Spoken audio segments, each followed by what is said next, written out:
축원합니다. 성경을 읽다 보면 그날따라 눈에 들어오는 그런 말씀들이 있습니다. 저도 그렇고 여러분도 아마 그럴 것이라 생각이 됩니다.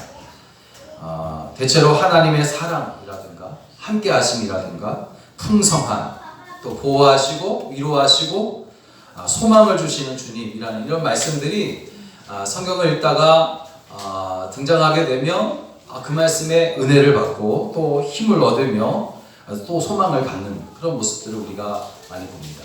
그런데 그 모든 말씀들과 같이 나오는 말씀이 있습니다. 그것은 항상, 늘, 언제나, 그리고 오늘 본문에 나오는 날마다 라는 말씀이에요. 그래서 저는 오늘 이 날마다 라는 이 말씀을 깊이 묵상하면서 오늘 여러분 이 날마다 라는 이 말씀이 우리에게 얼마나 큰 은혜가 되는가에 대해서 함께 말씀을 나누려고 합니다.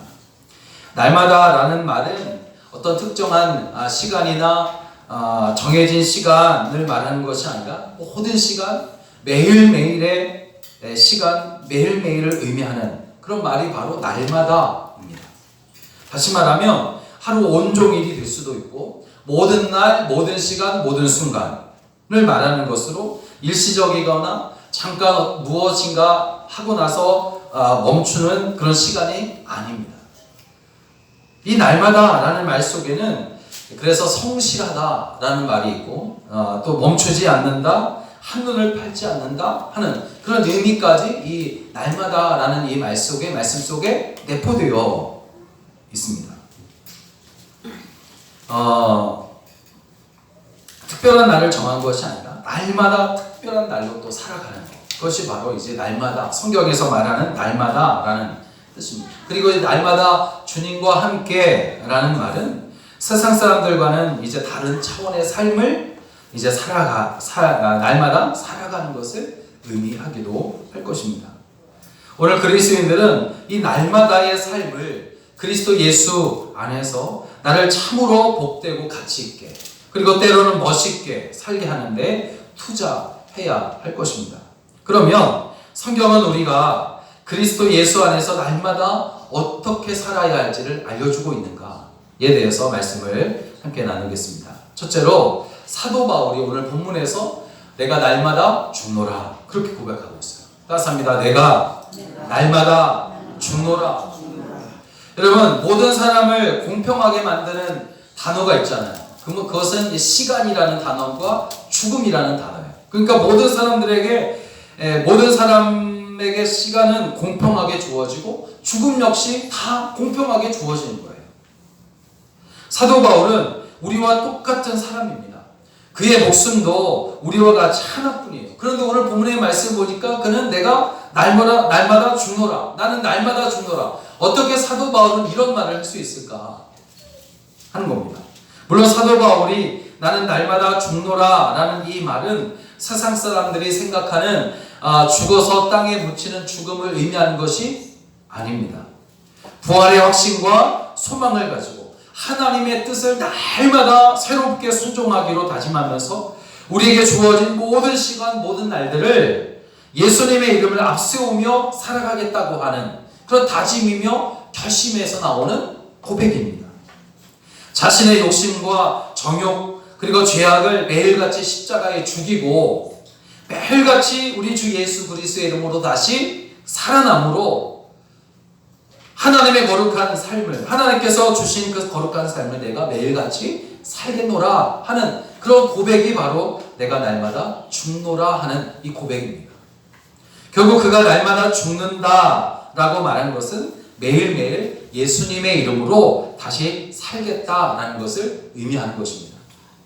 여러분, 사람에게는 예수 안에서 날마다 죽음으로 날마다 사는 삶이 있으며 반대로 내 뜻대로 살겠다고 교만한 마음을 가지고 살면서 오히려 날마다 죽는 삶이 있단 말이에요. 사도 바울은 예수님 안에서 날마다 죽음으로 날마다 예수 안에서 사는 길을 택한 사람이었습니다. 바로 이 길이 오늘 우리 모든 그리스도인들이 날마다 살아가야 하는 길인 줄로 믿습니다.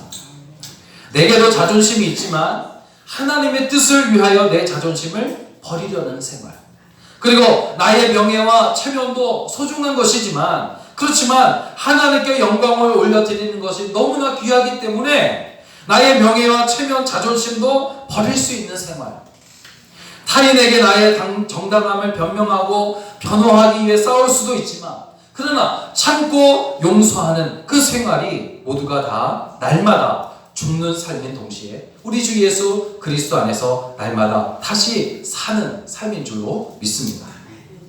누가복음 9장 23절을 보니까 아무든지 나를 따라오려거든 자기를 부인하고 날마다 자기 십자가를 지고 나를 따를 것이니라 하는 말씀입니다. 여기서도 날마다 자기 십자가를 지고 나를 따르라 하는 말씀입니다. 또 마태복음 10장 39절을 보니까 자기 목숨을 얻는 자는 잃을 것이요 나를 위하여 자기 목숨을 잃는 자는 영원히 살 것이다. 마태복음 19장을 보면 한 부자 청년이 어느 날 예수님을 찾아오잖아요. 그러면서 찾아온 이 부자 청년이 예수님께 질문하지 않습니까? 어떻게 하면 내가 영생을 얻을 수 있습니까? 구원을 얻을 수 있습니까? 그런 말이에요. 청년은 하나님의 계명을 어렸을 때부터 잘 지켜왔기 때문에 구원받는 것은 확실하다 그렇게 생각하고는 예수님께 자랑하려고 그렇게 찾아온 겁니다. 그때 예수님은 청년에게 말씀하세요. 내가 한 모든 일들은 참 잘했다.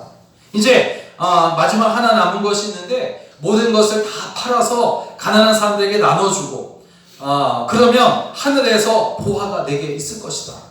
그리고 나서 나를 따르라 그렇게 말씀하세요. 나를 따르라. 여기서 나를 따르라 이란 말은 무슨 말입니까? 너의 그동안 살았던 모든 것을 죽이고 이제 나를 통해서 너가 살아나야 된다 그런 말씀입니다. 그리고 그 다음 장면이 뭡니까? 청년이 재물이 많음으로 버리지 못한 거예요. 죽이지 못한 겁니다. 자기를 죽이지 못해요.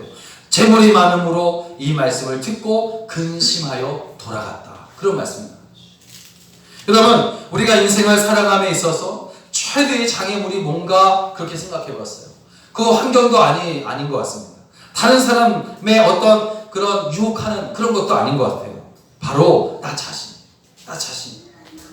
베드로가 주님을 위하여 바다도 배도 그물도 다 버리고 주님을 따랐지만 3년 동안 자기 자신을 버리지 못하니까 결정적인 순간에 주님을 3번 부인하고 말았어요. 그리고 십자가에 달리신 예수님을 외면하고 등지는 그런 일을 하고 말았단 말이에요. 우리가 예수님을 찾아왔던 어느 부자 청년과 같이 내게 있는 가시적이고 율법적으로 정말 잘못된 모든 것을 다 버렸을지라도 그 모든 것의 주체인 나 자신을 버리지 못하면 예수님을 얻기 위해 밭에 감춘 보화를 얻기 위해 모든 것을 버린 것이 아니라는 겁니다. 내가 날마다 죽는다. 내가 날마다 죽는다. 사도 바울이 이렇게 고백했어요. 내가 날마다 죽는다. 이것은 바로 내가 날마다 내가 내 몸이 아닌 하나님의 것으로 하나님께서 다스리시는 그 사람으로 이 땅 위에서 날마다 살아가겠다 하는 그런 다짐인 줄로 믿습니다. 내가 날마다 죽노라. 즉 사도 바울은 자기 자신을 죽이는 거예요. 예수 안에서 나 자신을 죽이는 겁니다. 나의 욕심을 죽이고 나의 정욕을 죽이고 내가 했던 모든 거짓을 다 죽이고 정말 주님 앞에서 바로 서지 못한 모든 것들을 다 죽이고 예수 안에서 다시 날마다 살아나는 삶. 그것이 바로 사도 바울이 고백한 고백이요. 또 우리가 날마다 고백해야 할 고백인 줄로 믿습니다. 오늘 내가 날마다 죽노라 하는 이런 고백이 여러분에게 내가 날마다 주 안에서 살아난다라는 이런 고백으로 바뀌어 변화되는 삶이 되시기를 주의 이름으로 축원합니다. 두 번째로 날마다라는 말이 어디에 있는가 이렇게 찾아보니까 다윗이 이런 말을 했어요. 다윗은 내가 날마다 주를 송축하노라 그렇게 고백했거든요. 시편 145편 2절을 보면 이 날마다라는 말을 사용한 다윗이 이렇게 고백합니다. 내가 날마다 주를 송축하며 영원히 주의 이름을 송축하리이다. 다윗은 특별한 날에만 찬송한 것이 아니었어요. 날마다 매일같이 주의 이름을 송축합니다. 하나님의 은혜로 살고 있는 사람의 공통점은 날마다 하나님을 송축하며 예배하며 살아간다는 것이에요. 어떤 시인이 하나님의 사랑의 섭리에 대해서 끝이 없이 펼쳐지는 한편의 파노라마와 같다, 그렇게 말하기도 하고, 또 성경은 은혜로 가득 찬 거대한 박물관과 같다, 인류의 역사는 끝없이 이어지는 오케스트라의 사랑의 연주와도 같고, 우리의 영안이 열려지기만 하면 온 세상은 무한한 지혜와 힘과 사랑을 보여주는 거대한 전시장과 같다, 이렇게 표현했어요. 하나님의 사랑의 진리를 깨달은 다윗은 하나님을 향한 경외심과 감사로 막 가득 차서 날마다 하나님을 찬양하지 않을 수가 없었다는 거예요. 옛날에는 모든 시계들이 태엽을 감아서 돌아갔잖아요. 건전지가 따로 없이 태엽을 가렸단 말이에요. 그래야만 움직였습니다. 그래서 쾌종시계 같은 경우에는 태엽을 감아주는 것을 혹시 잊어버리게 되면 시계가 그냥 멈춰서 그냥 있는 거예요. 그러나 성묘시계는 어떻습니까? 날마다 태엽을 감아주었기 때문에 언제나 살아서 시간이 계속해서 시간을 알려줍니다. 날마다 잊지 않고 기억해야 하는 일은 잘못될 수가 없다는 그런 말이에요. 날마다 감사하고 날마다 송축하고 날마다 예배하는 인생, 그 인생은 여러분 잘못될 수 없다는 것입니다. 그러한 삶을 하나님께서 사랑해 주지 않으실 리가 없기 때문이에요. 오늘 그리스도인들에게 있어서 하나님을 송축하는 것은 우리의 일상이 되어야 됩니다. 따라합니다. 하나님을 송축하는 것이 일상이 되어야 한다. 할렐루야. 여러분, 거룩한 습관이 되어야 할 줄로 믿습니다. 아무리 바쁜 날이라도 하나님을 예배하는 일에 게을리하지 아니하고 찬양하며 감사하는 것을 여러분 절대로 잊지 않기를 주의 이름으로 부탁을 드립니다. 아무리 큰 슬픔 속에 있으시라도 하나님을 찬양해야만 여러분 우리의 영이 그 큰 슬픔 속에서도 낭망하지 아니하고 다시 소생할 수가 있는 것이에요. 감옥에서 찬양했더니 옥문이 열리고 하나님의 섭리하심을 경험했던 사도 바울처럼 사망의 음침한 골짜기를 다니면서도 그곳에서 막대기와 지팡이로 안위하시고 보호하심을 찬양했던 다윗처럼 고달프고 힘든 날도 위로하시고 그것을 도우시고 힘주시는 하나님을 여러분 날마다 송축하게 되시기를 바랍니다. 하나님께서 날마다 찬양하는 사람에게 날마다 기쁨을 주시고 평안을 주실 것이기 때문입니다. 하나님은 어느 곳이든 계시고 누구도 하나님의 권능을 가로막을 수 있는 자는 없단 말이에요. 하나님의 위엄은 놀라우시고 하나님의 다스리심은 경계가 없고 제한도 없어요. 하나님의 이런 그 주권에 대적할 수 있는 존재는 없단 말이에요. 그러므로 우리는 논쟁할 여지 없이 하나님의 그 사랑과 주권 그리고 임재와 역사하심을 날마다 예배하며 송축해야 할 줄로 믿습니다. 역대하 29장을 보면 히스기야가 왕이 되었을 때에 그동안 정말 이스라엘 그 땅에 이방신들로 인해서 그 땅이 더럽혀졌단 말이에요. 그때 히스기야가 왕이 되면서 더럽혀진 성전을 정결하게 하고 하나님께 이제 번제와 속죄제를 다시 드리기 시작합니다. 그러면서 모든 죄를 용서하시고 용납하신 하나님을 찬양하는데 그때 그가 부른 노래가 다윗이 부른 노래였어요. 다윗이 작곡 작사한 그 시를 가지고 찬양하는 장면이 역대하 29장 30절에 나옵니다. 히스기야 왕이 귀인들과 더불어 레위 사람을 명령하여 다윗과 선견자 아삽의 시로 여호와를 찬송하게 하며 그들이 즐거움으로 찬송하고 몸을 굽혀 예배하니라. 여러분, 교회는 하나님께 찬양을 올려드리고 예배드리고 하나님을 송축하는 곳인 줄로 믿습니다. 교회에서 날마다 들리는 소리는 하나님을 송축하는 소리여야만 하는 것이에요. 또 우리 몸은 하나님께서 거하시는 곳 성전이라고 말씀하셨단 말이죠. 그러니까 성전에서 날마다 들려야 할 소리가 찬양이라면 성전된 우리 몸에서 날마다 들려져야 할 것도 찬양이며 예배며 송축입니다. 우리의 영혼은 하나님을 찬양하는 확성기가 되어져야 할 줄로 믿습니다. 오늘 우리 성포동교회와 하나님의 성전인 우리 모든 성도들에게서 찬양이 멈추지 않아요. 날마다 불려지게 되시기를 주의 이름으로 축원합니다. 마지막으로 날마다라는 말을 찾아보니까 베드로가 있습니다. 베드로는 날마다 더하여 주시는 주님을 고백했어요. 은혜를 더하여 주시는 주님을 고백했습니다. 사도행전 2장 46절을 보면 베드로가 말하는 거예요. 날마다 마음을 같이하여 성전에 모이기를 힘썼다. 그렇게 이제 성도들이 성전에 모이기를 힘쓰는 것을 베드로가 보고 이렇게 썼어요. 그리고 이어서 47절에 보니까 하나님을 찬미하며 또 온 백성에게 칭송을 받으니 주께서 구원받는 사람을 날마다 더하게 하십니다. 또 사도행전 5장 42절을 보니까 그들이 날마다 성전에 있든지 집에 있든지 예수는 그리스도라고 가르치기를 전도하기를 그치지 아니하니라. 이 말씀들은 모두가 초대교회를 통해서 우리에게 교회다운 교회의 모습을 보여주고 있어요. 초대교회는 물론 오늘날 우리 이 땅에 세워진 교회들과 상황이 많이 바뀌긴 했지만 초대교회는 처음 생겨진 교회들은 날마다 모이기에 힘썼다는 거죠.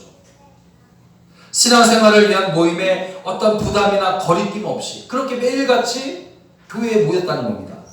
초대교회는 날마다 모여서 찬송하고 날마다 모여서 기도하고 날마다 모여서 예배드리고 날마다 모여서 전도하고 애찬을 나누면서 그리스도 예수 안에서 교제하는 삶을 기쁨으로 했어요. 초대교회가 그랬다는 거죠.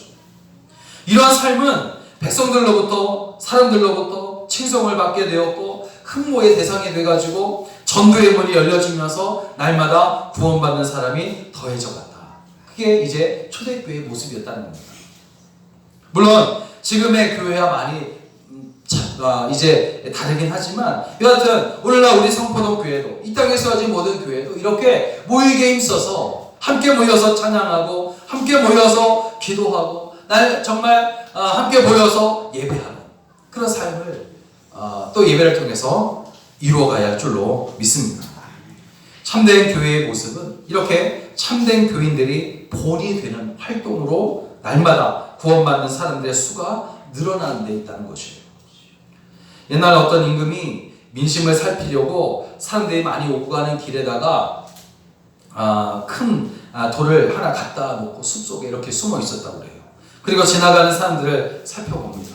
어떤 사람은 그 길을 그냥 지나가는데 왜 큰 돌이 길 가운데 놓여 있느냐 하면서 막 투정을 부리면서 그렇게 화를 내면서 그냥 지나가는 거예요. 그리고 어떤 사람은 또 이번에는 정말 아무 말 없이 그냥 그렇게 무관심하게 지나가는 사람들도 있었다고 그래요. 그런데 한참이 지나서 어떤 사람은 이제 지나가는데 뜨거운 여름에 이제 힘을 다해서 이제 그 돌을 길 바깥으로 치우는 거예요. 그런데 그 큰 돌을 길 위에서 치우고 나니까 그 자리에는 임금이 칭찬하는 글과 함께 보석이 가득 들어있는 보석함이 거기에 놓여 있었다는 그런 이야기입니다. 여러분, 우리에게 주어진 삶의 나날들을 하나님을 생각하며 하나님을 찬송하며 그렇게 살아간다면 우리를 통해서 하나님의 뜻이 이루어질 뿐만 아니라 우리 앞에 준비되어진 복된 삶을 살아갈 수가 있는 것입니다. 오늘 우리 그리스도인들은 바로 이렇게 세 번째 사람과 같이 되어야 된단 말이에요. 본을 보이는 삶. 하나님께서 날마다 더하여 주시는 은혜 가운데 살아가게 하실 줄로 믿습니다. 여러분, 사람이 자신을 위해 수고하여 수많은 사람들의 입에 오르내리고 부러움을 사는 사람이 될 수 있다면 모든 것을 우리에게 주시고 더 많은 것으로 공급해 주시는 하나님을 위한 인생을 우리가 날마다 살아간다면 어떻게 되겠습니까? 우리는 이 땅 위에서 날마다 더해 주시는 하나님 때문에 성공자가 될 뿐 아니라 그 성공을 영원히 소유하는 영적 성공자가 될 줄로 믿습니다. 베드로처럼 날마다 더하여 주시는 하나님의 그 은혜를 더욱 의지하고 바라시기를 주의 이름으로 축원합니다. 다른 곳에 한눈 팔다가 모든 것을 잃어버리는 그런 어리석은 사람이 되는 것이 아니라 아기가 품에 안기면 엄마 품에 안기면 모든 것이 해결되는 것처럼 하나님께 집중하여 하늘의 상급으로 또 땅에 기름진 것으로 부어주시는 우리 하나님의 그 은혜 속에 날마다 살아가게 되시기를 주의 이름으로 축원합니다. 사랑하는 여러분, 날마다 주님과 함께라는 이 말은 믿지 않는 사람들과 다른 삶을 살아가는 성도의 살아가는 모습입니다. 성도들은 예수님의 이름으로 날마다 죽고 동시에 예수님의 이름으로 날마다 다시 살아나서 하나님을 날마다 송축하는 삶을 이루어 나가야 할 줄로 믿습니다. 거듭 말씀드립니다. 모든 것을 하시고 하실 수 있으신 하나님께서 나를 통해 일하실 때에는 모든 것이 가치 있는 것이 되고 존귀한 것이 되고 풍성한 것이 되는 줄로 믿으시기 바랍니다. 우리의 손에 있으면 아무런 역사도 일어나지 않겠지만 내가 움켜쥐고 있는 모든 것을 예수님의 손에 올려놓기만 하면 주님은 그 작은 것을 가지고 오병이어의 역사를 만들어 가십니다. 날마다 나는 죽고 예수 그리스도 안에서 날마다 다시 살아서 날마다 감사와 찬양이 넘쳐나는 그런 복되고 복된 인생이 되시기를 주의 이름으로 축원합니다. 여러분 특별한 것도 참 중요하고 정해진 시간에 정해진 자리에서 함께 기도하고 함께 예배드리는 것도 참 중요합니다. 그러나 여러분 우리의 삶을 어떠해야 되겠냐 이 말이에요. 우리가 세상에서 살아가는 삶의 모습은 어떠해야 되겠습니까? 그것은 바로 날마다 예배하는 것이 되어야 될 것이고 날마다 기도하고 날마다 주님과 함께 살아가는 것이 되어야 할 것입니다. 이렇게 날마다 우리 주님과 함께 살아가는 여러분 되시기를 주의 이름으로 간절히 축원합니다. 기도하겠습니다.